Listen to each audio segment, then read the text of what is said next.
బుమ్రా తన లైఫ్లో most difficult situation అయినా 1 pair shoe and 1 T-shirt story గురించి మీకు తెలుసా? బుమ్రా 6 డిసెంబర్ 1993లో అహ్మదాబాద్లో పుట్టాడు.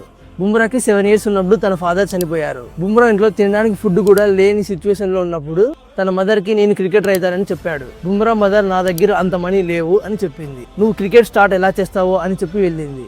1 పెయిర్ షూ 1 టీ-షర్ట్తో క్రికెట్ జర్నీ స్టార్ట్ చేశాడు. ఆల్మోస్ట్ 3.2 years వరకు అదే షూని అదే టీ-షర్ట్ని వేసుకొని వాచ్ చేసేవాడు. అలా ఒకరోజు ఎంఆర్ఎఫ్ క్రికెట్ ఫౌండేషన్ సెలెక్టర్స్ వచ్చారు. సెలెక్టర్స్ తన బౌలింగ్ చూసి అండర్-19 టీంలోకి సెలెక్ట్ చేశారు. ఆ విషయం తన మదర్కి చెప్పగానే హ్యాపీగా ఫీల్ అయ్యి నీకు షూ కొనిస్తా పదా అని చెప్పింది.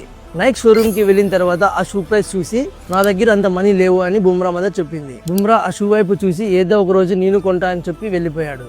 మళ్ళీ అదే షూతో తన అండర్-19 జర్నీని స్టార్ట్ చేశాడు. అండర్-19లో బాగా పర్ఫామ్ చేశాడని ముంబై టీంకి సెలెక్ట్ అయ్యాడు. ఐపీఎల్ డెబ్యూట్ అయినప్పుడు తన ఫస్ట్ తీసిన వికెట్ ఎవరో తెలుసా?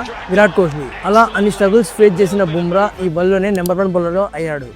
సో నీ లైఫ్లో నీ దగ్గర లేని దాని గురించి థింక్ చేయకుండా ఉన్నదాన్ని ఉపయోగించుకొని ముందుకు వెళ్ళు. రిజల్ట్ వద్దన్నా వస్తుంది. ఇలాంటి ఇన్ఫర్మేషన్ వీడియోస్ కోసం డూ ఫాలో డెడ్ దినేష్.